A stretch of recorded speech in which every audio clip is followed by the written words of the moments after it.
Bote para gravar aí, Ué. Agora esta chamada está sendo gravada. Nesse instante, vamos silenciar os nossos pensamentos, os nossos corações, ligar os nossos pensamentos a Jesus, nosso Mestre amado, pedindo a Ele que a sua graça e a sua misericórdia nos alcance mais uma vez. Que nesta noite possamos estar unidos em pensamentos, em coração, com o nosso Mestre amado Jesus, pedindo que abençoe cada um, que cada coração seja abençoado e agraciado por essa luz divina que emana das mãos do nosso Mestre amado Jesus, que chegue até a centelha divina que habita em cada um de nós.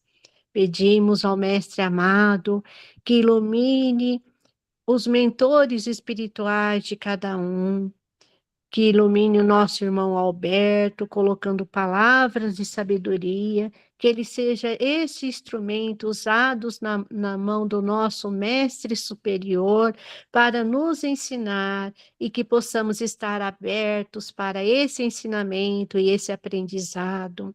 Que o nosso Mestre abençoe também aqueles nossos irmãos que não puderam participar e aqueles que irão ouvir essa palestra um dia, que eles possam sentir a mesma energia, a mesma emoção, que seja tudo emanado pela luz divina do nosso amado Mestre Jesus. Te pedimos, Mestre amado, que continue conosco nessa noite, nos ajudando e nos orientando. No nome santo do seu Filho Jesus, nós te pedimos e te agradecemos, e que fique conosco, Senhor, que assim seja, Mestre querido. Que assim seja. Obrigada, Aparecida. Boa noite, Ana, Regina, Aparecida, Wellington, Lúcia, Selma, né? Janete. Então, todos sejam bem-vindos, tá? Aos nossos estudos das quartas-feiras, e que nós possamos aproveitar bastante, tá? Lembrando que todos podem participar, pode perguntar, pode colocar seu ponto de vista. Aqui não tem ninguém que sabe tudo, tá? Aqui é apenas um dos pontos de vista, né? Que a gente vai expor, não necessariamente vai ser igual, ou vocês têm que aceitar. Isso é para ser analisado, para ser refletido e, quiçá, absorvido realmente, né? Se entendermos se for o caso, né? Se esses pontos apresentados pela doutrina que faça sentido, a gente possa trazer para a nossa vida, para a nossa existência, tá bom? E nessa plataforma permite que outros possam usufruir também desse pequeno estudo que nós fazemos já há alguns anos já, tá? Na primeira parte, Livro dos Espíritos, na segunda parte, nós trabalharemos um dos livros da saga do Espírito André Luiz. Nós estamos terminando o livro Os Mensageiros. Então, a segunda parte vai ser uns 35, 40 minutos no Livro dos Espíritos, depois a gente passa para o livro Os Mensageiros, tá bom? Então, sejam todos bem-vindos. Estou disponibilizando a tela com o nosso estudo de hoje, que nós estamos especificamente trabalhando a Lei de Justiça, e estamos no item 1 ainda. Tá? Hoje provavelmente a gente encerra esse item 1, que fala de justiça e direitos naturais. Tá? Esse é o item 1 do capítulo 11, do livro terceiro do Livro dos Espíritos. Eu sou o Alberto Lima, e nós estamos nesse modo virtual. Esse capítulo 11, o professor Denizar, didaticamente, ele divide em 4 tópicos, tá? Ou 4 itens. Justiça e direitos naturais. Posteriormente, vai trabalhar o direito de propriedade, a questão do roubo, a caridade, amor ao próximo, e amor fraterno e amor filial. Tudo nessa parte do capítulo 11, que trata de uma lei. E é interessante que das leis apresentada e trabalhada pelo professor Denizar, essa lei ela tem uma justaposição de 3 virtudes, né? Então, ele fala lei de justiça, de amor e de caridade. É uma lei só, tá? Não é lei de justiça, não é lei de amor, não é lei de caridade, é uma lei somente. Tá? Ou seja, dizendo que a justiça ela tem elementos de amor e de caridade. Tá? E o amor ele tem elementos de justiça e tem elemento de caridade. Assim como a caridade tem elemento da justiça e de amor. Então, a ideia dos espíritos sobre o amor, a caridade e a justiça, ela é integrada. Ou seja, ela não é separada. É algo junto, conexo. Então, por isso que é muitas vezes difícil entender o amor divino, porque ao mesmo ninguém sabe quando ele está praticando justiça ou quando ele está praticando o amor. Quando ele permite a reencarnação, a gente não vai saber se é por justiça ou é por amor, ou é por caridade para conosco. Né? Então, é muito interligado, mas Kardec vai tentar apresentar elementos para a gente fazer uma compreensão maior dessa lei, que, nas palavras de Haroldo Dutra Dias, é a lei maior dessas 10 citadas pelo Livro dos Espíritos, que é essa lei de amor, justiça e caridade. Pois bem, justiça e direitos naturais. Nós já trabalhamos 3 questões, vamos agora para 8, 7 e meia. E o professor pergunta, posto de parte o direito, né, que a lei humana consagra, ou seja, tirando de lado, botando de lado, separando a questão do direito, que é uma criação humana, tá? Qual a base da justiça, segundo a lei natural? Até então, os espíritos estavam falando sobre a lei humana, né? Que a lei humana, ela, assim como a lei natural, a lei divina, ela é a base do direito, ou dos elementos que constituem a justiça. Ou seja, qual é a base da justiça? É a lei humana e a lei divina. Eles explicam sobre a lei humana, mas não trabalham muito sobre a questão da lei divina. Então, o Kardec pede, tudo bem, deixa a lei humana de lado. Porque a lei humana, ela é conforme a nossa evolução, conforme o nosso desenvolvimento, que ele chama do surgir das luzes, né? A iluminação da razão, a iluminação da inteligência, a lei ela vai se modificando, mas ela deve ser respeitada. Aí ele destaca que lá na Idade Média existia a lei da servidão. Para a época, você ser obrigado a ficar fixado a um território, não poder sair, trabalhar de graça para o senhor feudal, era uma lei, segundo os padrões da época, uma lei justa. Posteriormente, na idade contemporânea de hoje, essa lei ficou obsoleta. Tá? Isso quer dizer o quê? Que a lei humana ela muda. Conforme nós nos aperfeiçoamos, ela vai sendo transformada. Mas para aquela época era uma lei justa. Hoje tem outras leis que daqui a algum tempo, lei humana, elas não serão justas. Elas serão consideradas quase com aberração. Né? Mas ainda hoje a gente tem que levar em consideração. Mas o professor pede, olha, vamos deixar o direito de lado, as leis criadas pelos homens. Né? Qual a base da justiça segundo a lei natural? Segundo a lei divina, o que caracteriza, o que está embasando a justiça? Alguém arrisca? A lei que Jesus deixou, né? Amar a Deus sobre todas as coisas e o próximo como a si mesmo, né? Amando o próximo como a nós mesmos, seria bem assim. O que eu não quero para mim, eu não quero para o meu próximo também, né? É porque para mim eu quero tudo de bom. Eu acho que todo mundo pensa assim, que é o de melhor para si. Então vamos querer o de melhor para o próximo também. Tudo bem. Alguém mais? Alguma colocação? E aí? Qual é a base da justiça pela lei natural? Lembrar de... Acho assim, Alberto, a gente vê que, como você falou, a justiça antes de Jesus, ela, ela tinha esse, né, esse lado mais vingativo, né? Que naquela época.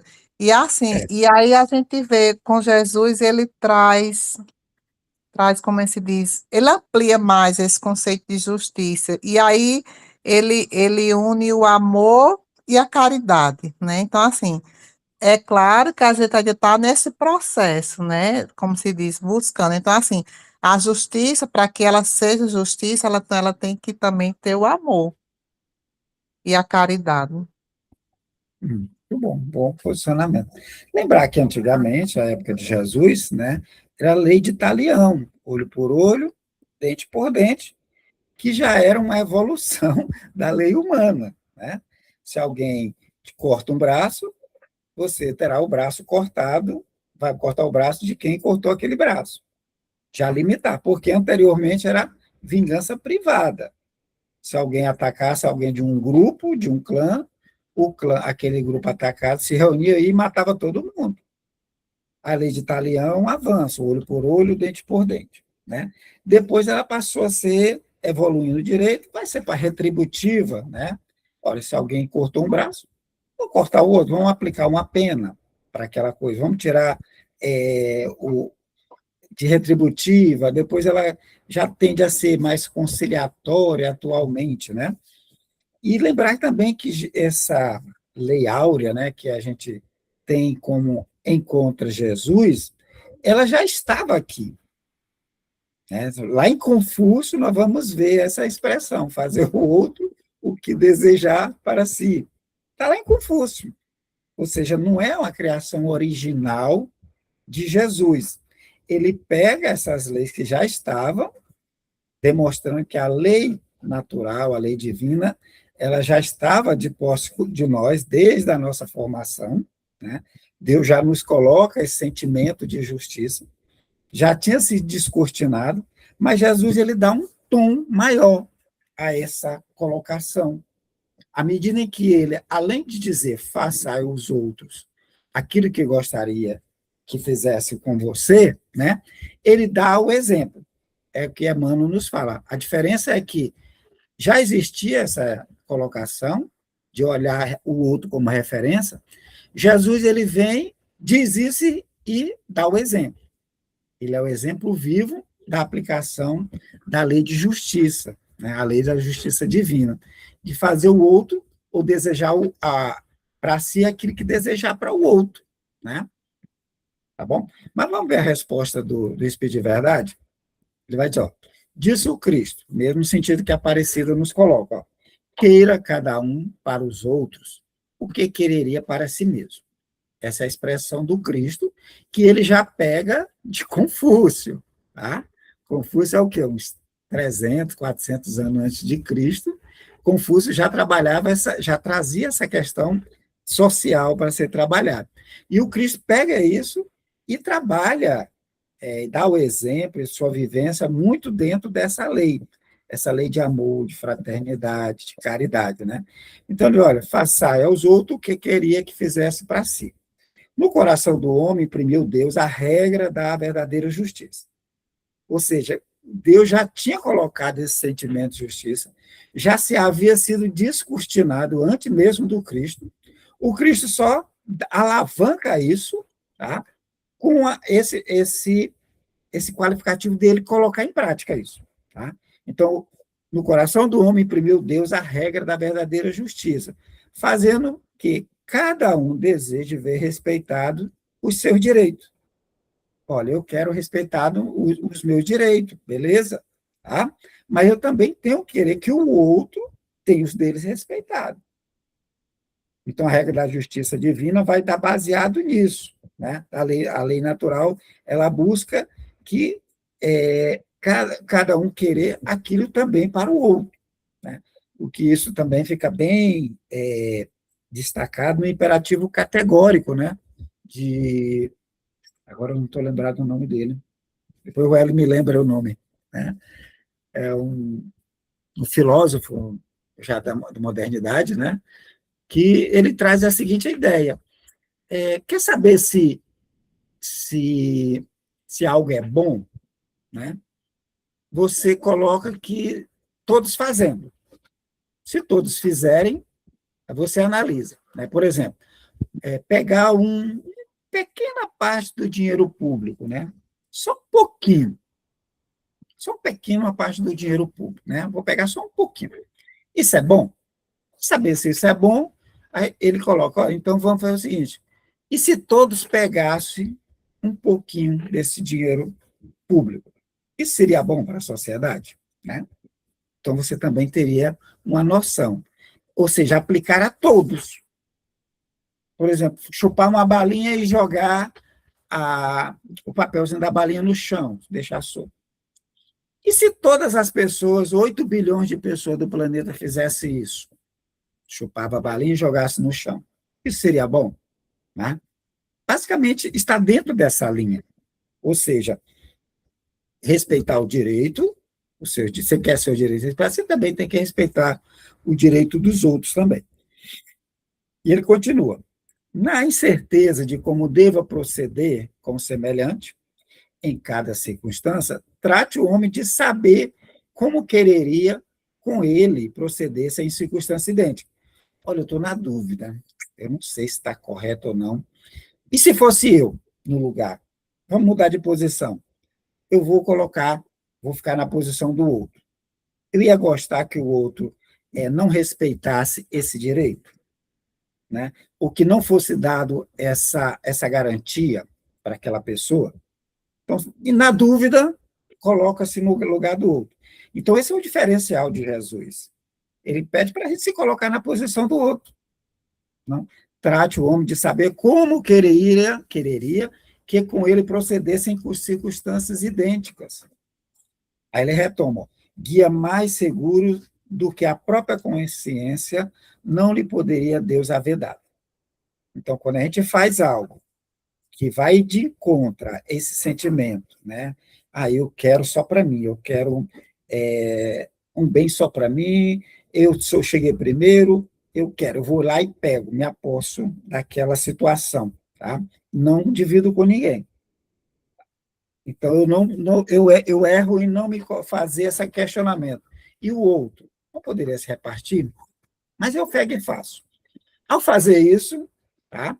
Às vezes ninguém nem vê que eu peguei, mas a consciência vai lá e começa a alertar, né? A consciência começa a alertar, poxa, isso aqui não é só seu, é de mais gente, né? Outras pessoas também poderiam se beneficiar. Então, na própria consciência está escrito essas leis de Deus. Então, de onde Deus coloca as leis, né? Aí os Espíritos falam, na consciência. E a consciência, ela alerta quando a gente faz errado, né? Ou seja, o sentimento de justiça está lá também. Mesmo que para aquelas pessoas ainda numa situação muito abaixo, ele vai perceber. A consciência dá um alertazinho. Ele pode não levar em consideração, mas a consciência vai acusar que a criatura fez algo que não deveria. É o sentimento de justiça colocado por Deus, que é também uma das leis, né? Que é a lei de justiça, de amor e de caridade. O professor Denizar faz um comentário a essa resposta. Aí ele diz, olha, efetivamente o critério da verdadeira justiça está em querer cada um para os outros o que para si mesmo quereria. Então, o professor, ele comunga com a ideia do Espírito de Verdade e ele dá essa ênfase. É o critério da verdadeira justiça, tá? Cada um querer para os outros o que para si quereria. E não, aí olha, que tem uma diferença, e não querer para si o que quereria para os outros. Há diferença, né? Entre você querer para os outros o que gostaria para si, de você querer para você o que quereria para os outros. Aparentemente é a mesma coisa, mas não é. Tá? Não é você querer, eu queria que fulano tivesse um bom emprego, né? Eu estou querendo. É diferente. É diferente, né? De querer para si o que querer para os outros. Eu quero um bom emprego, é assim também como eu quero para fulano um bom emprego. Tá? Ele diz que é diferente. Não sendo natural, ele diz, olha, o que absolutamente não é a mesma coisa. Não sendo natural que haja quem deseja o mal para si, desde que cada um o tome por modelo, o seu desejo pessoal, é evidente que nunca ninguém desejará para o seu semelhante senão bem. Então, pegar um modelo para si, né? ou seja, o outro vai ser o meu modelo. Então, quando você está sempre ligado à questão da lei de sociedade. O outro vai fazer parte de mim. O outro tem uma contribuição. E a lei de justiça, amor e caridade, ela faz essa relação. Tá? Ou seja, o nosso modelo vai ser sempre buscar desejar para o próximo, desejar para si o que deseja para o próximo. Porque eu não vou desejar para mim desemprego, não vou desejar para mim fome, ficar desabrigado, eu vou desejar sempre coisas boas. Né? Então, desejar para o próximo aquilo que eu vou querer para mim. Então, nunca vou querer algo ruim para mim, então não posso querer para o próximo a mesma coisa. E ele continua: em todos os tempos e sob o império de todas as crenças, sempre o homem se esforçou para que prevalecesse o seu direito pessoal. Então, antigamente, o direito do mais forte, né? A lei de Hammurabi, a justiça divina, a justiça, questão da justiça retributiva, né? A questão da vingança privada. Normalmente, essa prevalência, né? Ou seja, o meu ser superior ao outro, eu ter mais direito do que o outro. Eu sou mais bonito, eu sou de família nobre, eu sou branco, ou seja, a gente usava de diversas desculpas, tá? Para que houvesse a prevalência do meu direito pessoal em relação ao próximo. Aí ele diz, mas a religião cristã, que ela vai influenciar no direito de uma forma geral, principalmente no direito ocidental, né? Ele vai dizer, a sublimidade da religião cristã está em que ela tomou o direito pessoal por base do direito ao próximo. Então, desejar ao próximo, o que você deseja para você deseja para o próximo também. Tá? Ou a referência nossa vai ser o próximo. Eu quero para o próximo isso? Não, então não posso querer, eu não vou querer para mim também. Tá? Então, aqui ele destaca, Kardec, a influência da religião cristã. E realmente a religião cristã ela modificou o Ocidente. O Oriente nem tanto. Né? As contribuições cristãs não é tão forte, mas o Ocidente ela é muito forte. Então, ela modificou o direito. O direito vem se transformando cada vez mais nessa busca de proximidade com essa lei, né, de querer para si o que deseja para o próximo. Tá? Então, o próximo ela fica como referência para o direito nosso, o direito pessoal. Vamos para a questão 877. Pessoal, não fique muito calado. Na dúvida, questionem. Tá? Perguntem, levanta a mão aí e vamos perguntar. Vamos perguntar como o professor Danizá faz. Da necessidade que o homem tem de viver em sociedade, nasce-lhe obrigações especiais? Ou seja, o fato da gente precisar viver em sociedade, né? Existe alguma obrigação especial para derivado disso, da gente viver em sociedade? E aí? Eu acho que a questão de viver em sociedade já impõe automaticamente que a gente comece a se limitar para poder respeitar o direito do outro. Sim, né? Oi, vai, Edine.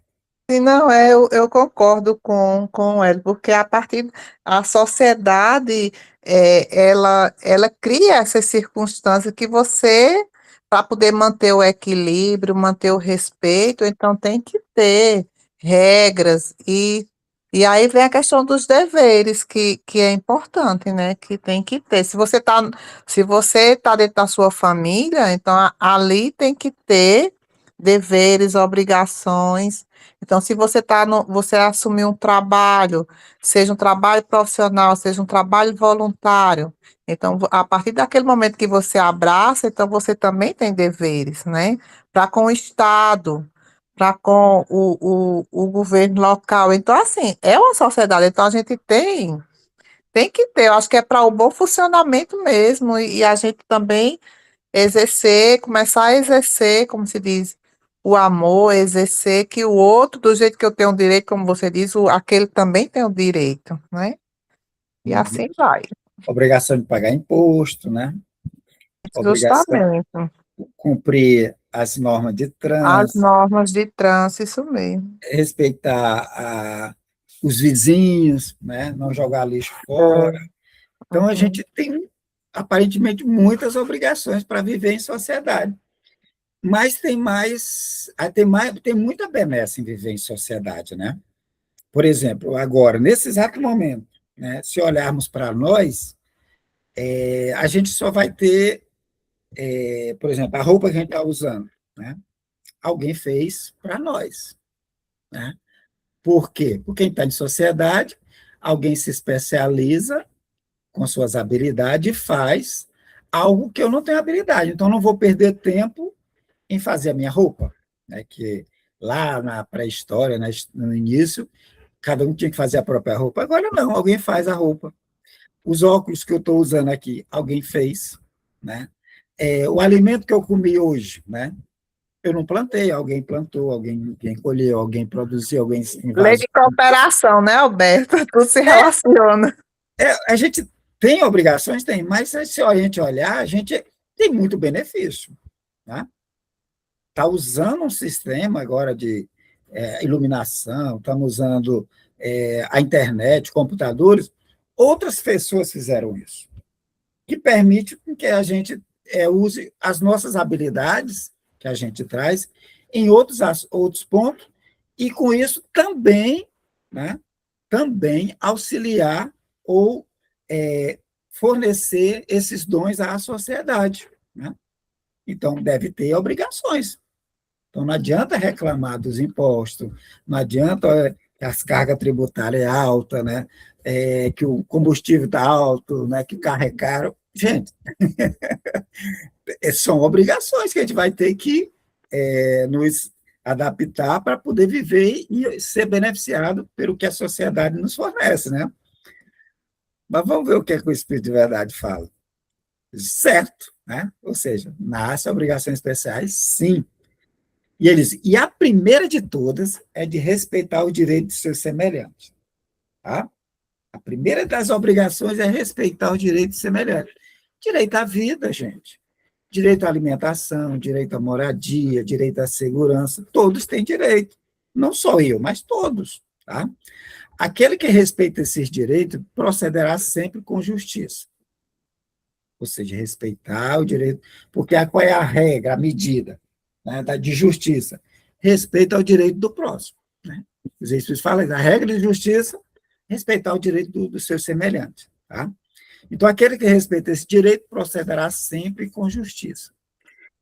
Em o vosso mundo, porque a maioria dos homens não pratica a lei de justiça, cada um usa de represália. Aí ele faz esse destaque, olha, vocês ainda não estão ainda muito, principalmente a época de Kardec, né? Ainda havia pouco respeito, ainda havia escravidão, né? Ainda havia servidão, né? Ou seja, ainda tinha esse problema que está sendo excluído aos poucos. Mas, mesmo assim, ainda existe relatos, né, de trabalho análogo a escravo, né? Ou seja, alguém não está respeitando o direito do semelhante, de ter um salário digno, de ter retribuição pelo trabalho. Tá? Então, em vosso mundo, porque a maioria dos homens não pratica a lei de justiça, cada um usa de represálias. Essa é a causa da perturbação e da confusão em que vivem as sociedades humanas. Ou seja, da expoliação, né? Expoliação de bens, expoliação da força de trabalho, pagar mal, né? ou não, pelo menos o básico que a legislação de cada país determina. Né? Isso causa perturbação. Tá? E quem está fazendo isso está fugindo da lei de justiça, está criando confusão. Tá? Ele continua, a vida social outorga direitos e impõe deveres recíprocos. Viver em sociedade, gente, você ganha direitos, né, a ter as benesses, a internet, usar energia elétrica, ter rua, coleta de lixo, né? Ter esse desenvolvimento, a velocidade das comunicações, a velocidade dos meios de transporte, são direitos que a vida social nos dá. Mas ela também tem direitos, tem recibo, a gente tem que cumprir a norma, né? Tem que respeitar a legislação humana e também aquilo que não está dentro do direito, a gente tem que fazer correto. Tá? Eu estou lá com a minha balinha, chupando a balinha, não vou jogar no chão. Ah, não, tem a pessoa que vai limpar a rua. Não. Se todo mundo fizer aquilo, né? Guarda no bolsinho, leva para guardar. Está com o seu lixozinho em casa, né? Separa lixo seco do lixo molhado, né? Para que alguém possa pegar esse lixo, que para nós é lixo, para outras pessoas é fonte de vida, né? Vai ser fonte de ganhar o pão também. Então, tem deveres que, às vezes, não está na norma, está numa concepção maior da moral, né? E justamente essa é a questão de justiça. Se eu estivesse trabalhando com a coleta de lixo, como eu gostaria de pegar esse lixo? Tudo sujo, tudo fedendo, tudo podre, ou separadinho? É a aplicação da lei, ela é muito inteligente, a lei divina, né? É pensar no outro sempre. Tá? Tranquilo, gente? Alguma dúvida com relação a esse questionamento? As obrigações especiais? É interessante isso que você falou. Quando a gente se coloca no lugar do outro, do lixeiro, do farmacêutico, da faxineira, você vai ver com outros olhos, né? E vai trabalhar melhor isso daí. E se a gente não fizer isso, né, Aparecida, agora, se descumprir a lei, tem a justiça divina, né, que vem também em justiça, vem com amor e caridade, através da reencarnação, nos coloca do outro lado. Sim. Não é? Para a gente aprender do outro lado. Sim. Olha, você está aqui, não respeitou a lei, vai para o outro lado agora. Vai lá na posição do coletor para viver de coleta seletiva. Não, E são essas simples atitudes da gente no dia a dia que vão fazendo toda a diferença e vai trazendo a mudança dentro da gente. No começo, lá atrás, quando a gente começou a estudar, você falou uma coisa que ficou gravada na minha cabeça até hoje.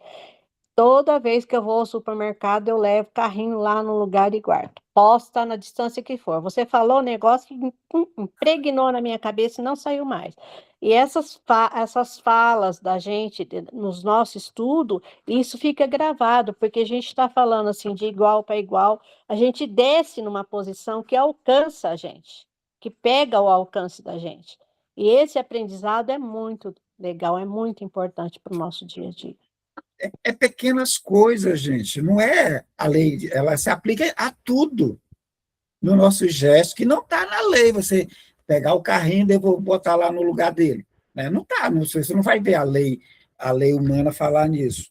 Mas se você se colocar na posição do outro, hoje vai chegar alguém para estacionar, tem um carrinho ali, ele não vai poder estacionar. Tem um carrinho no meio da pista, né? Alguém pode dar ré e bater, machucar alguém. Né? Então, você fazendo a sua parte, e um pouco mais, tem mais carrinhos soltos, vai lá e pega 1, 2 e leva para lá. Tá? Isso você está dentro da lei, você está cumprindo obrigações que não está na lei, mas é uma obrigação especial, porque você vive em sociedade. Né? Sim, a gente não se esquece, faz toda a diferença, né? Isso daí. É coisa simples, né? Mas eu também peguei pelo pé, pois pelo menos isso eu levo. Carrinho eu levo também. Aparecida, eu também já fico com isso, esse negócio do carrinho, eu também já fico só lembrando de Alberto ter falado. Toda vez, ai meu Deus, vai que Alberto está aqui me vendo, aí eu boto o carrinho no lugar. Tá vendo, Alberto? Olha aí, você fez com a gente. Eu já falei isso para ele. Tem outros Alberto no mundo espiritual olhando. É verdade. E é muito bom isso. É coisa assim no trânsito, né? Você está muito rápido, está vendo que alguém vem rápido, você cede o lugar para a pessoa passar. Coisa simples, né? Está na pista ali, o outro, você vê que o outro está muito girando para um lado para o outro, busca para dar espaço para ele passar. Coisa simples, né? Porque é, como ele fala aqui, obrigações especiais. Né? Você está em sociedade, o outro está apressado, a ambulância, o carro de polícia ou alguém, você não sabe. Ah, não, ele está fazendo barbeirada. Não, às vezes ele está indo prestar socorro a alguém. Eu já levo essas desculpas, entre aspas, né? Ele deve estar indo tirar alguém de um sufoco, está indo prestar socorro para alguém. Então, isso já minora aquele sentimento, né, de orgulho, vaidade, que a pessoa quer ultrapassar, que era a minha vez, eu cedendo o espaço para ele, e já uso, né, um argumento lógico. E se ele estiver realmente indo prestar socorro a alguém, né, levar alguém no hospital, buscar alguém, né, se eu tivesse no lugar, eu também faria isso, né? É o que eles falam aqui. Tem direitos, mas tem esses deveres para a gente olhar, tá? Vamos lá para 878. Kardec questiona, então. Podendo o homem enganar-se quanto à extensão do seu direito, que é o que ele fará conhecer o limite desse direito? Que é que pode se enganar, olha, esse é meu direito, tá? Mas ele quer saber né, o que é que lhe fará conhecer o limite desse direito. Qual vai ser a referência para a gente saber que a gente está dentro do nosso limite e não está extrapolando o nosso limite. Não estamos passando para o direito do outro. Tá? Porque a gente pode se enganar. Ah, não, eu cheguei primeiro. Esse é meu direito. Tá? Estou aqui na frente, na entrada. Tá? Esse é o meu direito. E eu posso, muitas vezes, na defesa desse direito, eu extrapolar o meu direito, me enganar. Né? Eu acho que estou correto. Mas quando olhar depois, de uma forma geral, eu vou perceber que eu extrapolei o direito, esse limite. Então, ele está perguntando o que fará com que a gente reconheça esse limite. Porque o direito da gente vai até onde começa o direito do outro. Então, esse é o limite. Né? Onde é que vai seu direito? Até o direito do outro. Né? Isso nos falava, né, quando a gente era criança, né? Não é? Será que é isso mesmo? Eu acredito que sim, que eu acho que isso daí ainda é válido ainda. Né? Porque se você sabe que o outro também tem direito, e os direitos são recíprocos, são iguais, então se você observar o seu direito e observar o direito do outro também, então daí dá para você ter uma margem, né? Uma margem de segurança. Ó, o meu direito vai até aqui, porque aqui também vai começar o direito do meu amigo, do meu vizinho, de sei lá, de quem quer que seja. Alguém tem outra observação? É por aí mesmo, Alberto, é você se colocar no lugar do outro, como você falou, Cida falou anteriormente, né? Porque a gente não era como se diz, era para a gente sentir isso, como você diz, né? Na questão vocês que está na consciência, né? A lei natural da nossa consciência. Então, quando a gente começa a despertar, essa consciência, ela começa, né, a se ampliar, então nosso dever também se amplia, né? Então, você vai ampliando também esse dever. E aí, a sua consciência, ela já aciona, né? Ela já aciona. Olha, você pode ir até aqui. Mas muito eu acho que não tem nem consciência, né? É.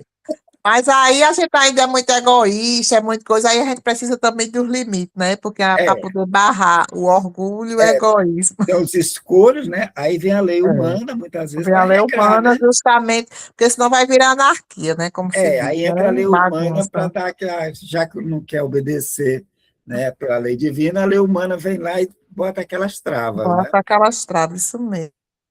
Então, vamos ver a resposta.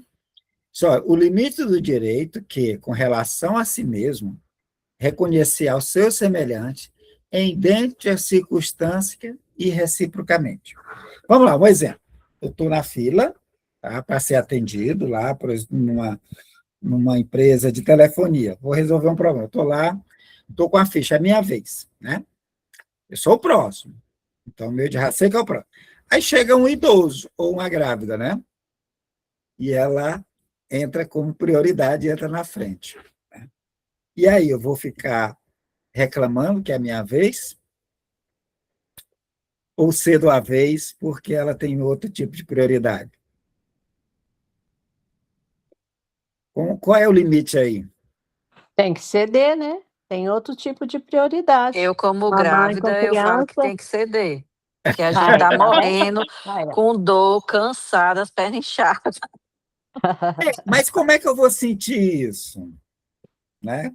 Para não estar enganado. É meu direito, eu estou na frente, é minha vez. Eu cheguei antes, né? Para saber que eu não estou enganado e a outra pessoa entrar na frente.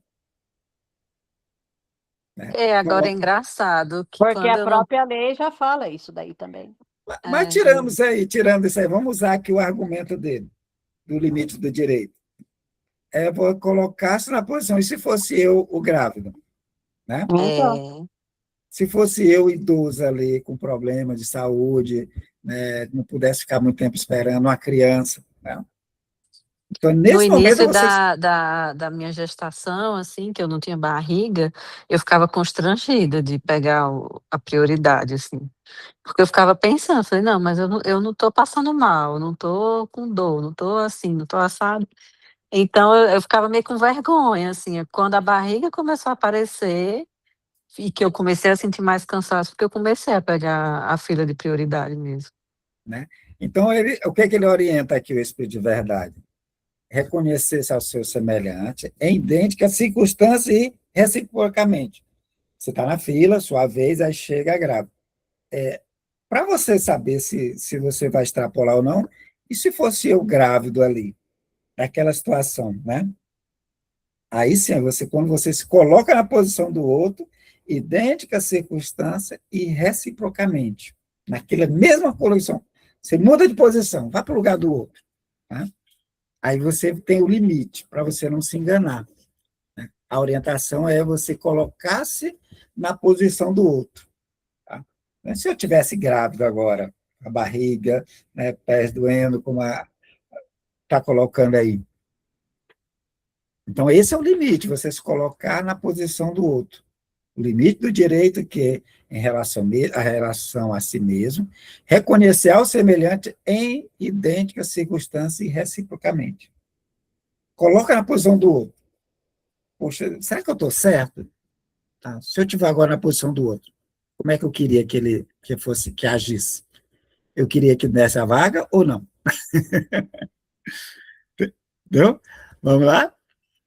Aí Kardec não fica satisfeito com a resposta. Ele diz, tudo bem, mas se cada um atribuir a si mesmo direitos iguais ao do seu semelhante, que virá a ser da subordinação aos superiores? Olha só que legal. Tudo bem. E o superior? O superior não tem prioridade? O superior, não, muitas vezes, não tem que tomar decisões que prejudicam, tem que demitir, né? Tem que colocar para trabalhar mais tempo, né?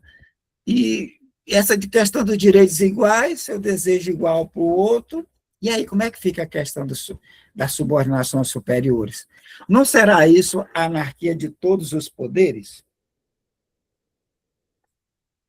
Hein? Como é que fica a questão? Direitos iguais, desejar ao outro o que fizesse consigo, né?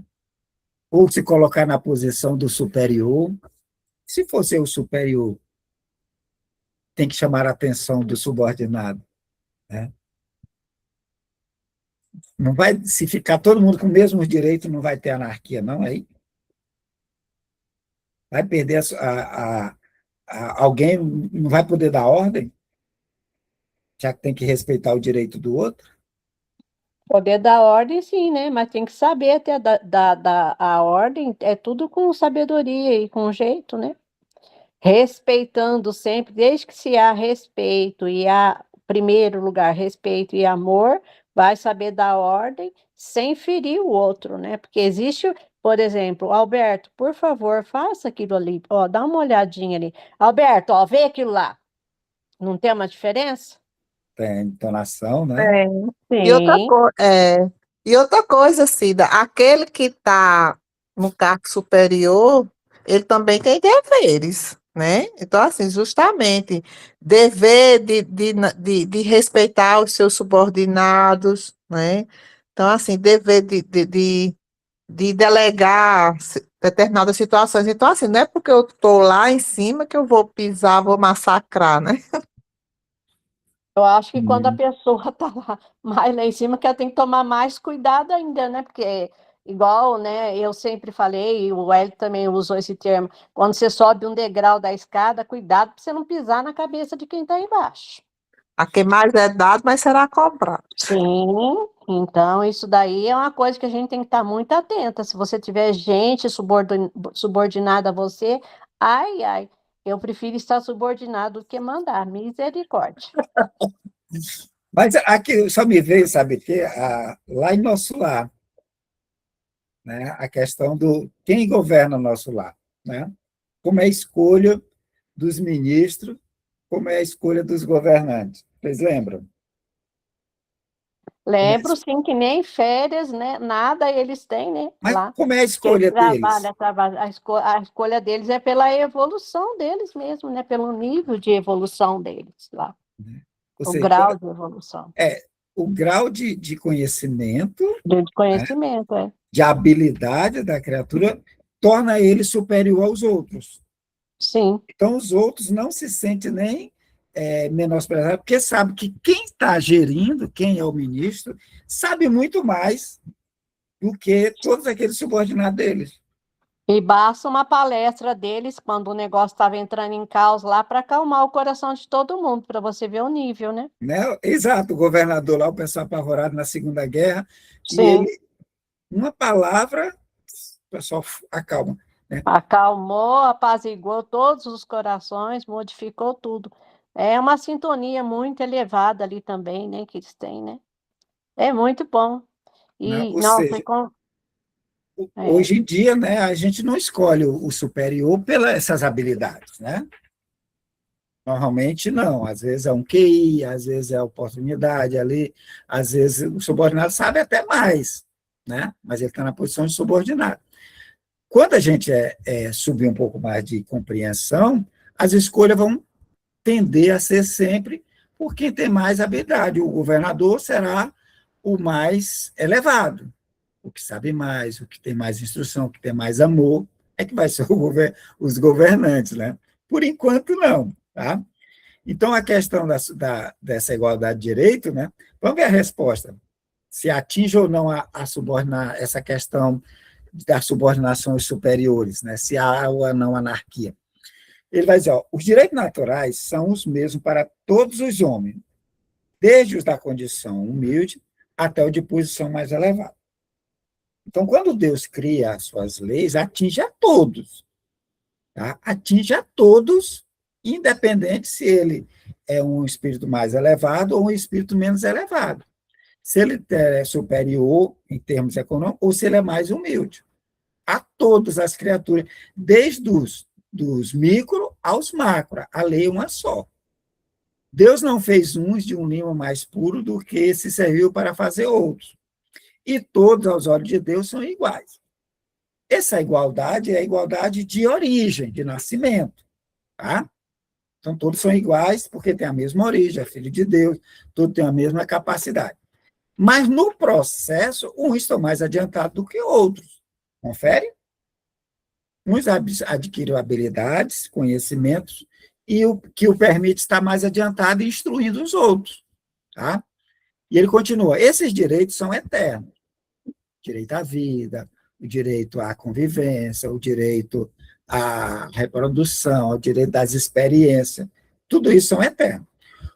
Os que o homem estabeleceu perecem com suas instituições. O direito divino, eterno. Os direitos humanos, conforme a instituição, eles vão, o crescimento, eles vão sendo modificados. Demais, cada um sente bem a sua força ou a sua fraqueza e saberá sempre ter uma certa deferência para com os que mereçam por suas virtudes e sabedoria.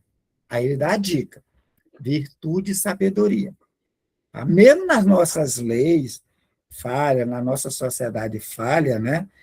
A gente tem uma deferência por aquelas pessoas que têm maior conhecimento, maior sabedoria, que têm virtude da humildade, né? Da fraternidade, a gente percebe essa deferência.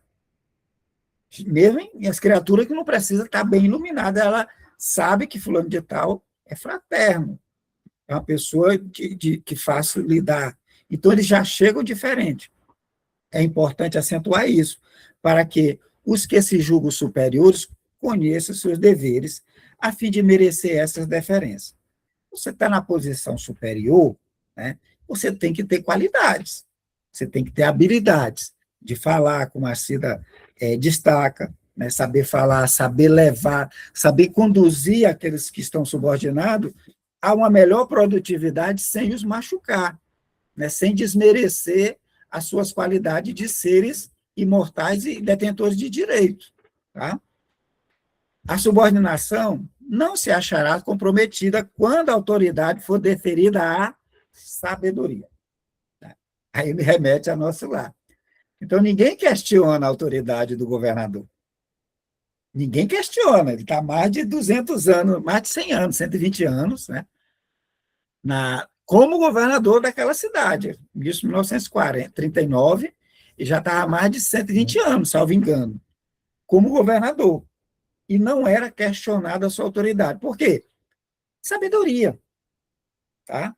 Então, se estamos na posição de superior, tá? Não vamos deixar de cumprir as nossas tarefas. Você tem as suas tarefas superior, seu chefe de setor, de seção, mas você tem que o quê? Demonstrar sabedoria no lidar, né? Nas tarefas, tentar ser justo o mais possível, não usar a posição para machucar, para menosprezar, tá? Porque os próprios subordinados sabem e sentem que a pessoa é a pessoa qualificada, o chefe é qualificado. Você leva o problema para ele, ele desenrola, sabe como fazer. Diferentemente, quando você leva o problema, você tem que levar a solução para o chefe. Muitas das vezes você tem que levar o problema e a solução já, porque ele não sabe resolver. Né? Então, a subordinação não se achará comprometida quando a autoridade for deferida à sabedoria. Tá? E a 879, essa acho que é a última. Qual seria o caráter do homem que praticasse a justiça em toda a sua pureza? E aí? Qual o caráter dessa criatura?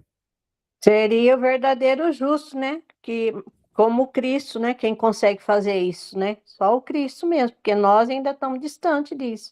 Maria Aparecida, só pela misericórdia de Jesus. Mas estou tentando. Se fosse só Aparecida, tá fácil de resolver. Ah, mas olha, meu irmão, é melhor falar da gente, pela gente, né? E aí, E então, assim, a Oi. gente, e a gente vê que Jesus, ele, assim, ele praticou a verdadeira justiça mesmo, né? Incluindo o amor e a caridade, quando, através do seu olhar, através dos seus gestos, das suas atitudes, então ele nos deixou esse grande exemplo, né? E como Emmanuel diz, né? O exemplo é o nosso maior argumento, né? E aí a gente tem tudo para se espelhar nele. Eu Que a lembro, gente ainda está muito aquém. eu lembro de imediato aquela passagem, né, do julgamento da prostituta, né, Sim, da adúltera, né? justamente. Da É, adúltera, né? Ele tinha justamente. caráter moral para julgar, né? É, Ele tinha esse caráter moral para julgar, ele tinha. Mas o que que ele faz? Né? Ele dá como exemplo para nós, né? Eu também não é, te julgo, né? justamente, tá No vendo? final, ele diz: cadê teus julgadores? Né? Eu também não vou te julgar por É. isso. E tem uma vez que eu acho que ele fala, acho que é para Pedro, acho que é em Boa Nova que tem, quando acho que Pedro fala que os homens são maus na terra. Aí ele fala, né, que os homens, eles são mais ignorantes do que maus. Quer dizer, porque a gente não conhece, né, não despertou. E o que caracteriza os espíritos elevados é que eles evitam julgamento, evitam apontar o dedo, né? Diferente de nós, espíritos imperfeitos, né, de terceira ordem, a gente já sai culpando os outros, né? É, Aconteceu isso por causa de fulano, de ciclano. Os espíritos superiores não. Não, eles já justamente. sabem. Eles sabem que um dia, né, a gente tem defeito, Mas um dia a gente vai superar todas essas dificuldades. Vai. Quando Isso, ele diz, Com não, certeza. não odeie seus inimigos, mas os ames, né? Quando bater uma face, oferece a outra, e assim esse vai. é o caráter, né, do Até verbo. porque o mal não existe, né? Existe a ausência do bem, né? Quando Exato. aprendermos que praticarmos o bem, fizermos o bem, todo mundo fizer o bem, não existirá mais o mal. É por aí. Vamos ver a resposta? A do verdadeiro justo, né? Exemplo de Jesus, porquanto praticaria também o amor do próximo e a caridade, sem os quais não há verdadeira justiça.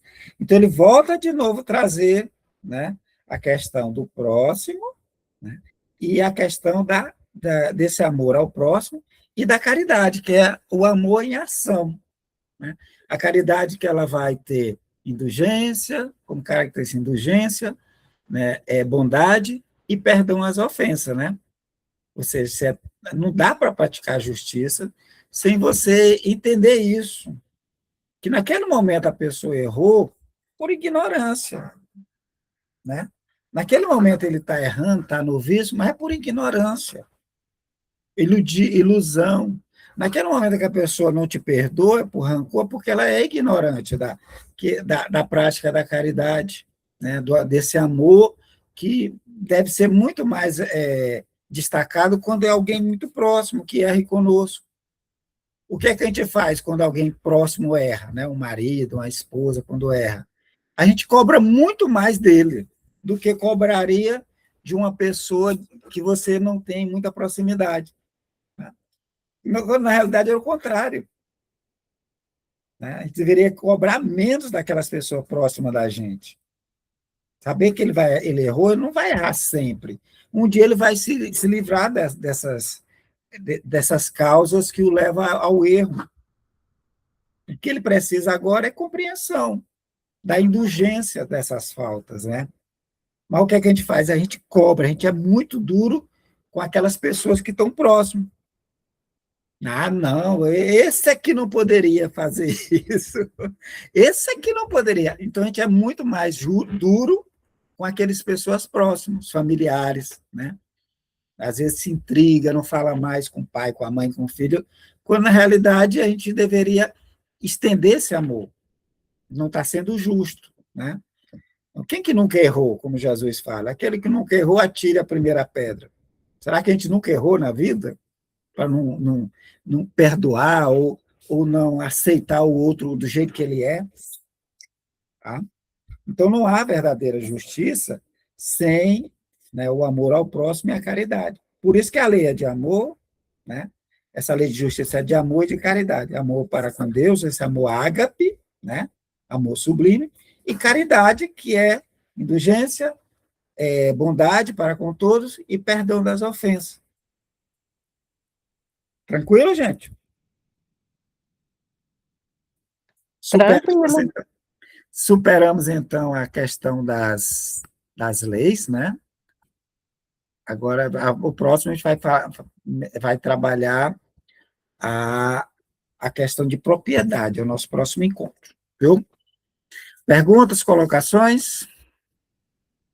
Alguma dúvida? Então, na dúvida, escuta de novo, né? Vai lá, repete, vê se alguma colocação, faz a crítica, coloca as observações, escreve, para que a gente possa melhorar cada vez mais, tá bom? Ok? Ninguém tem dúvidas? Vamos mudar de assunto? Já que não tem dúvida, vamos mudar de assunto.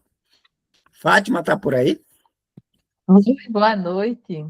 Oi, minha amiga, tudo bem? Tudo bem, graças a Deus. Então, vamos mudar de assunto. Agora nós vamos para o penúltimo, né? Acho que é o penúltimo esse aqui, do livro Mensageiro, que tem um título A Máquina Divina. Só para lembrar, para quem possa estar assistindo pela primeira vez, André Luiz, o Espírito, que é o que escreve esse livro, através de Francisco Cândido Xavier, ele está narrando uma semana de trabalhos, né, de um curso que ele se candidatou. Um curso para ser mensageiro. Mensageiro não para entregar carta, mensagem, mas para reencarnar. Mensageiro, ou seja, antes de encarnar, algumas criaturas se propõem a uma missão, né? Trazer uma mensagem sublime ligada à medicina, ligado à filosofia, ligado aos conhecimentos religiosos de mortalidade. Então, nós, na grande maioria, a gente se candidata a esses cursos para ser mensageiro vivo, tá? Reencarnar e apresentar isso para a sociedade a qual nós estamos incluídos. Tá? Pois bem, ele descreve uma reunião, mediu uma reunião que aconteceu para um evangelho, né, numa casa espírita, de um atendimento, mundo espiritual, fala que tinha 35 pessoas encarnadas, mas tinha mais de 200 espíritos. Lá eles atendem, eles dão passe, eles auxiliam, mostrando como os espíritos agem para nos auxiliar, como o trabalho dos espíritos é constante, buscando auxiliar, e como o amor permanece. Os entes familiares não esquecem da gente. Então, vai ver uma mãezinha tentando se comunicar com a filha, vai ver um tio pedindo ajuda para um sobrinho, tá? Tanto através do sonho, né? A pessoa dorme, o espírito é levado para comunicar, a ação dos espíritos através da mediunidade, a ação dos espíritos através dessa sugestão de pedir para os outros o auxílio, bem como a ação dos espíritos que, no finalzinho, pediu auxílio para 2 casos. Um espírito tinha desencarnado e estava com dificuldade de sair do corpo, e um outro espírito que estava desencarnando. A quem estava saindo do corpo, que já tinha morrido, estava no necrotério, era o espírito de uma mulher que tinha falecido, já estava desligado, mas se recusava a tomar conhecimento do mundo espiritual. Tinha um parente dela, um amor da vida dela, estava lá chamando e ela se recusava. Então, a intervenção do mentor, né, do Aniceto, e se aparece como um médico para tratar dela, faz ela dormir, e então entrega ela aos cuidados desse noivo, que é levado para tratamento na colônia. E ele destaca que, no caso dela, por ter vivido uma vida equilibrada moralmente, feito bem, ela não precisaria passar pela questão do umbral. Os espíritos bondosos têm dificuldades, espíritos que praticam o bem, eles têm dificuldades, como todos nós, mas essas dificuldades não são insuperáveis. Tá? Elas não são superáveis. Se é um espírito bondoso, ele tem dificuldade de adaptação, mas tem ajuda. Foi o caso dessa jovem.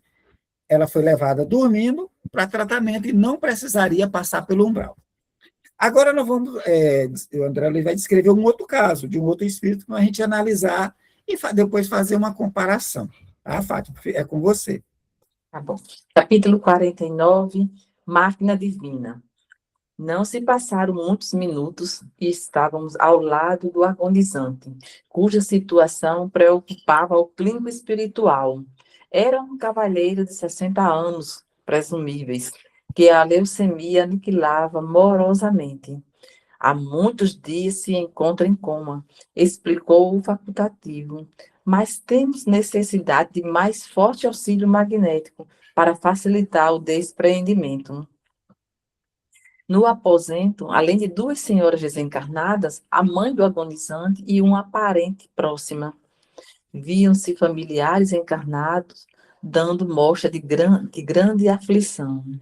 Nosso orientador examinou o enfermo detidamente e sentenciou: nada resta senão a necessidade de concurso para o desligamento final. Só um instante, Fátima. Tá certo. Então, ele vai descrever a situação. Eles foram para uma outra casa, tá?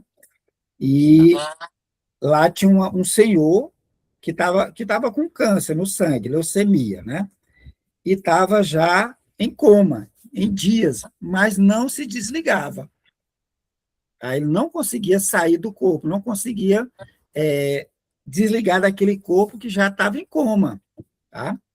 E o Aniceto, ao olhar, né, ele disse que não tinha o que fazer. tinham que desligar ele, já estava praticamente desligado, ele só não sabia disso, né? Ele estava lutando para ficar no corpo. E ele descreve que tinha espírito, né, desencarnados, né, do lado dele, né, duas senhoras desencarnadas, né, que era a mãe, e uma parente próxima do espírito estava lá, já desencarnado, esperando para auxiliar esse senhor a desligar da carne. Né? Mas tinha também familiares encarnados aflitos, né? Rezando. Normalmente, tem alguém doente, o pessoal faz corrente de oração para manter o encarnado. Né? Então, tinha a mãe desencarnada e uma parente, e tinha um grupo de familiares, possivelmente a esposa, filhos, né? Rezando para que ele ficasse bom. Tá? Vamos, Fábio. Aniceto, a seguir, recomendou observássemos o moribundo com atenção. Concentrando todas as minhas possibilidades, fixei o enfermo prestes a desencarnar. Notei com minúcias que a alma se retirava lentamente através de pontos orgânicos insulados. Assombrado, verifiquei que, bem no centro do crânio, havia um foco de luz mortiça, candelabro aceso às ondulações brandas do vento. Enchia toda a região encefálica, despertando-me profunda admiração. Só um instante. Okay. Então, olha, observe onde você mandou, porque nesse curso ele descreve que é prática, é tudo prática, tá? Não tem teoria, não. Ele vai para a prática e diz, olha esse corpo ali, né? Aí, quando ele concentra as forças mentais, né, ele percebeu, né, com minúcias, que a alma, né, retirava-se lentamente através de pontos orgânicos insulados. Ou seja, o que ele está descrevendo? Que o perispírito, tá, estava se desligando lentamente. Ponto a ponto, o perispírito estava sendo deslocado. Morria a célula, aí o perispírito estava sendo solto. Tá? Então, é o quê? A alma se retirando lentamente. O que é a alma? É o espírito que está naquele corpo. Ele está saindo. Como é que ele sai? As células morrem e os pontos que ligam esse perispírito ao corpo material solta e o espírito está se deslocando, está saindo. Aí ele diz, assombrado, verifiquei que no centro do crânio, tá? No centro do crânio, ou seja, da caixa craniana, havia o quê? Um foco de luz mortiça. Ou seja, tinha uma luz bem fraquinha lá, tá? É que vem de encontro ao que os espíritos falam da forma do espírito, né?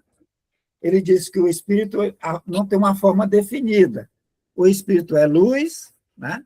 É chama, é clarão. Aí aqui vem em conformidade, ó. Foco de luz mortiça. E onde fica localizado o espírito? Aí eles falam, no livro dos Espíritos, na cabeça ou na região próxima ao coração, né? Neste caso aqui está na cabeça. Gente, esse barulho aqui é da chuva. Tá? Então ele percebeu que tinha uma luz bem fraquinha, cambaleante, né? Ou bruxeliante, ondulando, né? Que enchia toda a região encefálica. Ou seja, localização do espírito, tá? Esse espírito tinha um corpo perispiritual que, ligado à matéria, molécula a molécula, estava se desligando aos poucos. Mas a fonte dele estava na caixa encefálica, tá? Vamos. A luz que observava, disse o instrutor amigo, é a mente, para cuja definição essencial não temos, por agora, conceituação humana. Notando minha estranheza, Aniceto colocou-me a destra na fronte, transmitindo-me vigoroso influxo magnético, e acentuou: repare a máquina divina do homem, o tabernáculo sagrado que o Senhor permitiu se formasse na terra para a sublime habitação temporária do Espírito.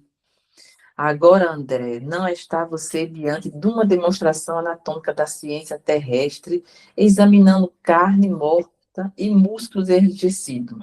Observe agora o olho mortal.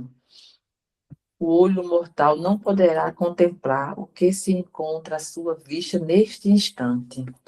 O microscópio é ainda pobre, não obstante representar uma nobre conquista para a limitada visão humana. A cooperação magnética do querido mentor modificara a cena e fui compelido a concentrar todas as minhas energias a fim de não inutilizar a observação pelo golpe do espanto. A luz mental, embora fosca, tornara-se mais nítida e o corpo do moribundo agigantou-se, oferecendo-me espetáculo surpreendente aos olhos ansiosos. Parecia-me o corpo agora maravilhosa usina nos mais íntimos detalhes. O quadro científico era simplesmente estupefativo. Indicava em grandes proporções os 9 sistemas de órgão da máquina humana, o arcabouço ósseo, a musculatura, a circulação sanguínea, o aparelho de purificação do sangue consubstanciado nos pulmões e nos rins, o sistema linfático, o maquinismo digestivo, o sistema nervoso, as glândulas hormonais e os órgãos dos sentidos. Tal revelação histológica era diferente de tudo que eu poderia sonhar nos meus trabalhos de medicina. A circulação do sangue assemelhava-se a movimento de canais vitalizadores daqueles pequenos mundos de ossos, carne, água e resíduos. Milhões de organismos microscópicos iam e vinham na corrente empobrecida de glóbulos vermelhos. Presenciava a passagem de formas esquisitas, à maneira de minúsculas embarcações carregadas de bactérias mortíferas. Elementos maiores da flora microbiana transformavam-se em pequeninos barcos, hospedando feras minúsculas às centenas. Invadiam todo o núcleo organizado. Os órgãos, como os pulmões, o fígado e os rins, estavam sendo assaltados irremediavelmente por incalculável quantidades de sabotadores infinitesimais.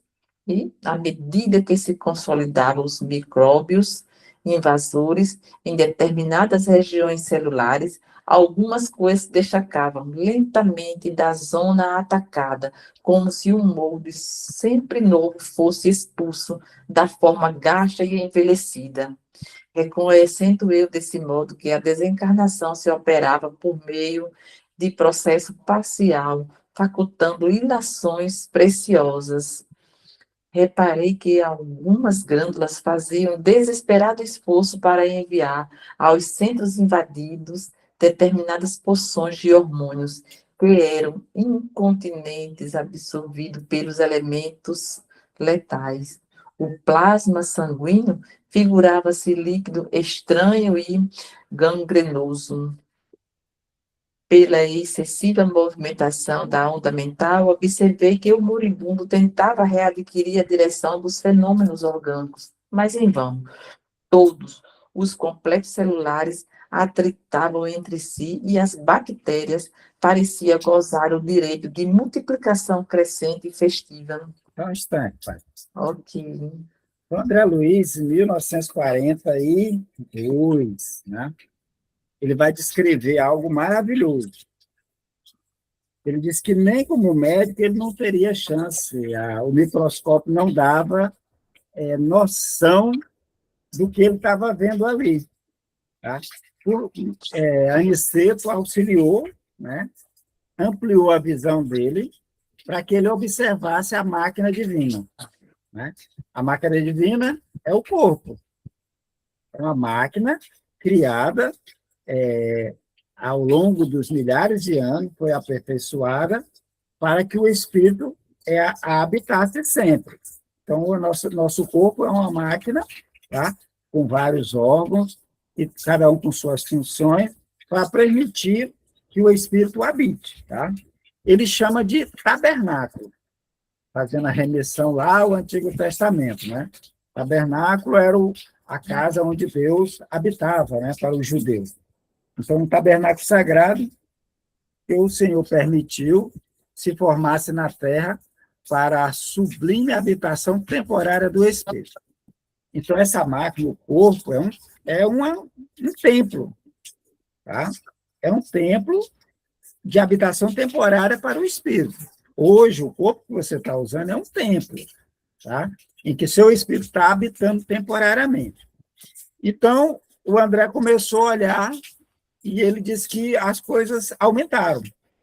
O corpo aumentou, né? E ele começou a ver os seres microscópicos. Tá?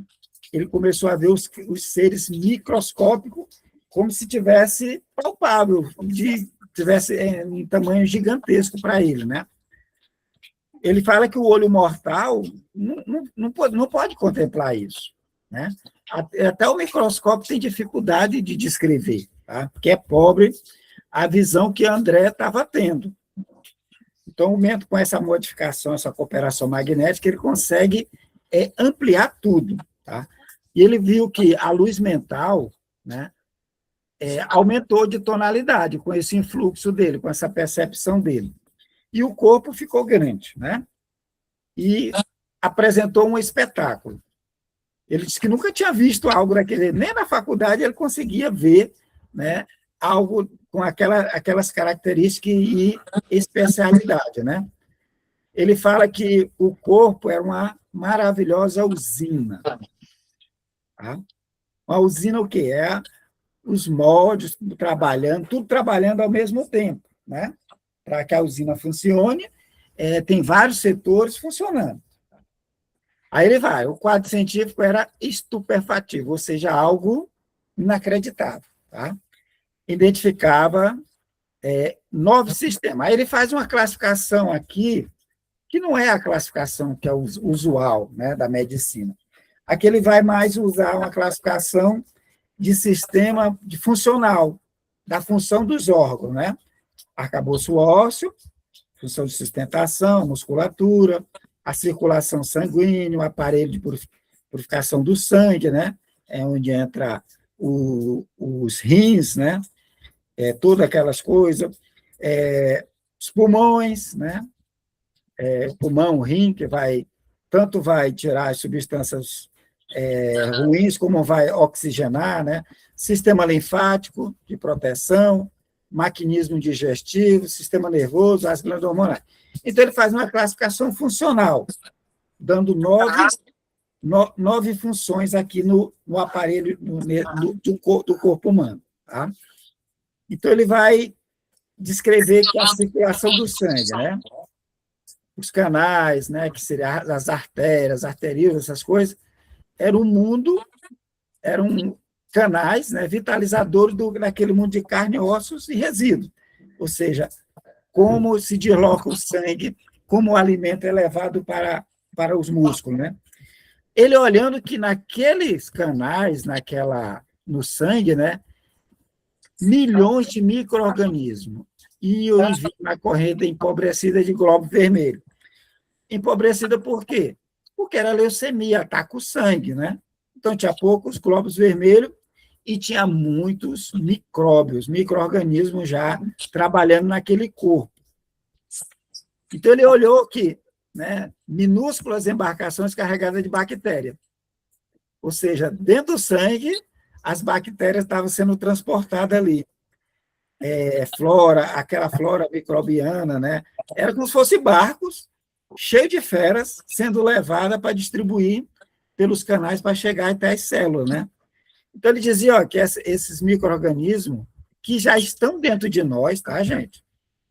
Quando nós já temos esse micro-organismo, os estudos dizem que para cada célula nossa, existe 7 outros micro-organismos diferentes das células. Mas estão quando a gente está em estado de saúde normal, o nosso sistema imunológico, eles mantêm esses micro-organismos sob controle. Só que aqui era um quadro o quê? De leucemia e de quase morte. Então, não tinha mais o controle. Esses micro-organismos, essa flora bacteriana, estava sem controle. Invadia todos os núcleos, né? Os órgãos, pulmão, fígado, rim, estava sendo assaltado. Não tinha mais como as defesas dar conta dessa quantidade que ele chama de sabotadores infinitesimais. Pois era muito, muito mesmo, não tinha mais como. Aí ele diz, à medida que se consolidavam os micróbios invasores em determinadas regiões celulares, alguma coisa se destacava lentamente da zona atacada. Da zona atacada, como um molde sempre novo fosse expulso da forma gasta e envelhecida. Toda célula atacada, né, fazia com que o perispírito, que ele chama de molde, se deslocasse, fosse expulso. A célula morria, o perispírito se destacava, se deslocava, ele ficava livre, né? Então, ele reconhecendo desse modo, a desencarnação se operava através de processos parciais. Ou seja, morreu, o perispírito não sai de uma vez, não. No caso de uma velhice, vai se deslocando aos poucos. As células vão morrendo, o perispírito vai se deslocando, ou vai sendo destacado. Então, o processo de desencarnação, ele é um processo mesmo. Mesmo o corpo sendo considerado morto pela ciência, o perispírito ainda continua ligado a determinados pontos. O perispírito continua ligado, o espírito continua ligado ainda por algumas horas, mesmo depois de ser enterrado, há relatos que o espírito fica ligado ainda àquele corpo, esperando o quê? Os desligadores técnicos siderais virem desligar completamente. O corpo está morto para a ciência e o perispírito continua ligado em determinados pontos. Tá?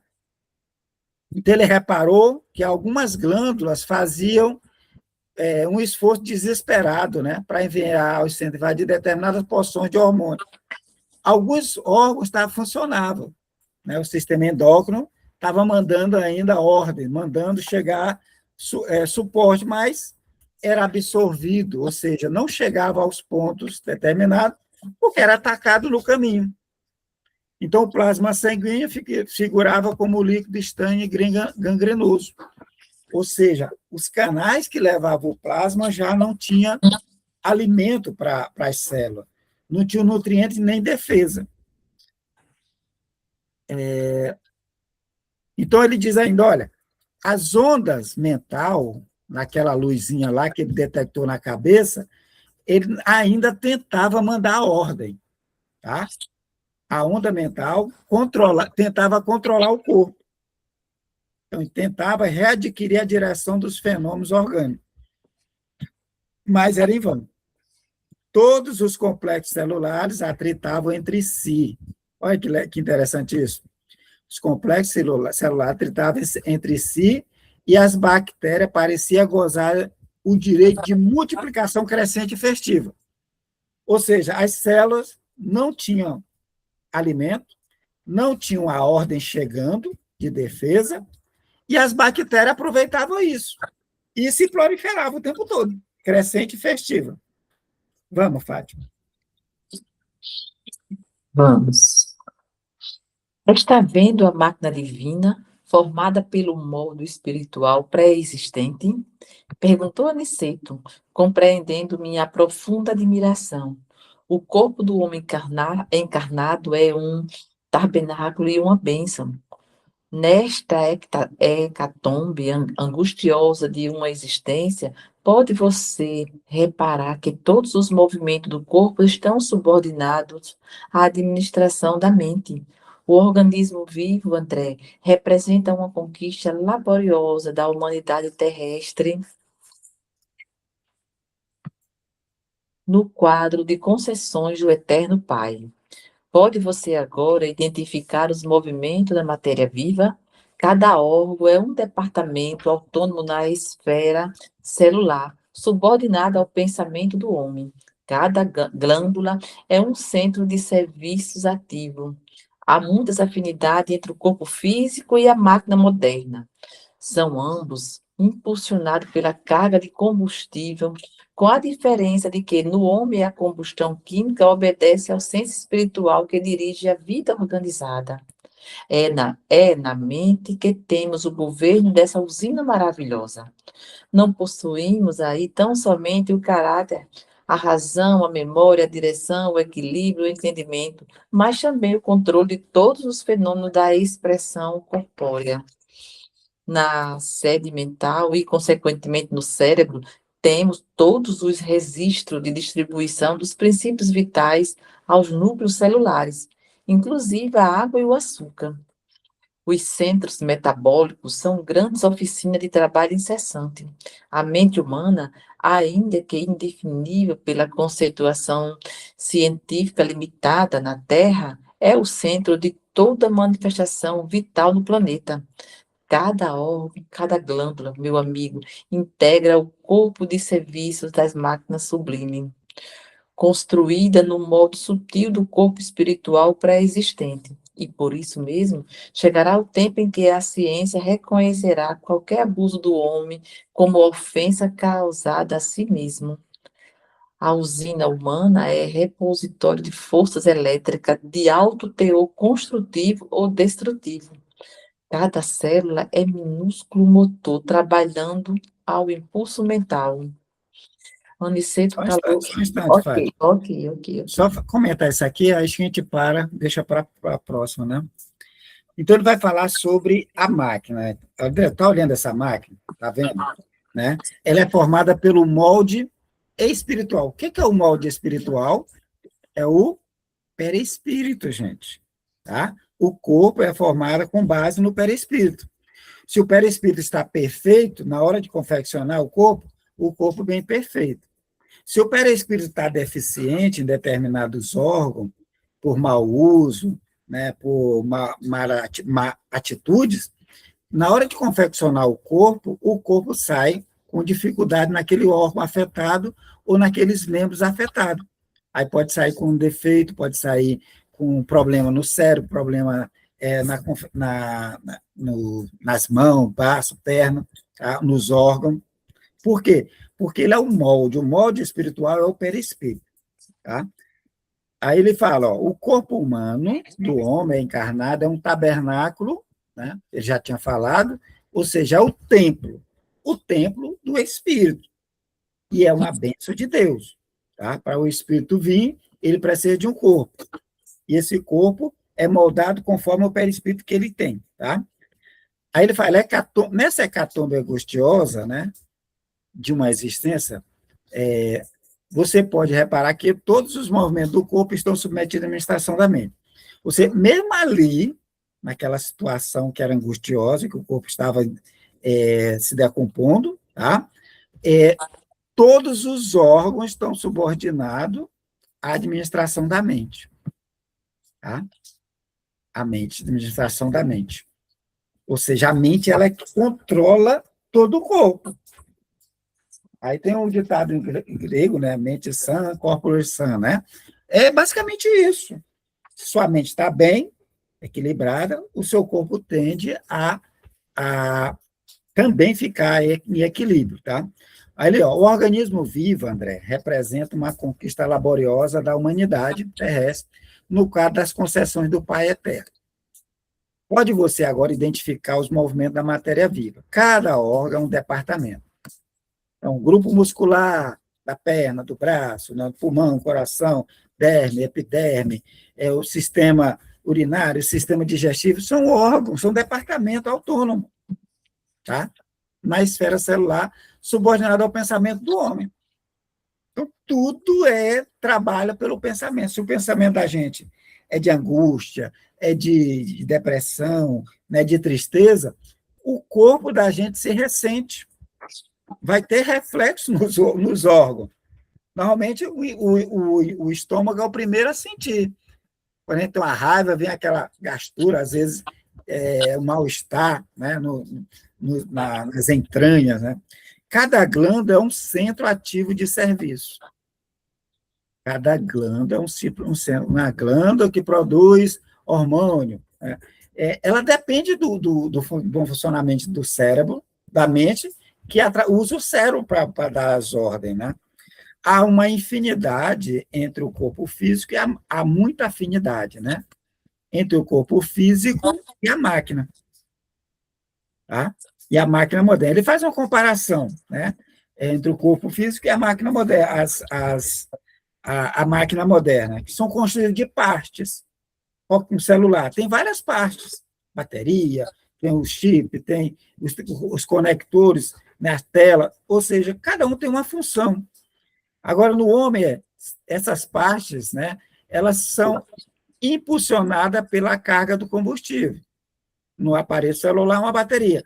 No ser humano, né, essa combustão química obedece ao senso espiritual que dirige a vida organizada, mostrando o quê? A influência da mente na nossa máquina orgânica. É a mente, né? É na mente que temos o governo dessa usina maravilhosa. Então, o governo do nosso corpo é na mente. Tá? Não só o cérebro que vai produzir, não, é o pensar, é o sentir, né? É a inteligência, é a racionalidade, tudo junto que compõe a mente da gente. E se ela estiver equilibrada, né? Se ela estiver bem, a mente bem, se a gente está bem, o nosso corpo tende a ficar bem. Mas se nós entrarmos em depressão, em malquerência, em raiva, em mágoa, perturba a mente, perturba também o corpo. Tá? Porque há um é que governa, se a mente está desgovernada, o corpo fica desgovernado também. Bom, vamos parar aqui, e a gente termina nesse parágrafo, a gente vai continuar nesse parágrafo por causa do horário. Tá? A gente vai parar aqui, e a gente vai retomar, tá, Fátima? Desse mesmo parágrafo. Aniceto, né? Aniceto Calux. Isso. Tá bom? A gente continua no final desse parágrafo, e a gente continua, tá bom? Tá bom. Gente, espero que tenham gostado, tá? As informações são interessantíssimas para a gente, nos auxiliará bastante no nosso modo de ver o mundo, de compreender o controle das nossas emoções, o sentir, o pensar, né? Tudo influencia na nossa própria saúde corporal. Tá? E essas informações nos ajudam bastante. Jesus abençoe a todos, que tenham uma ótima semana, que fiquem bem, fiquem em paz, tá? Muito obrigado. Valeu, gente. Valeu, Tati. Obrigado, Alberto. Boa noite a todos. Marília, Janete. Boa noite. Lúcia. Boa noite.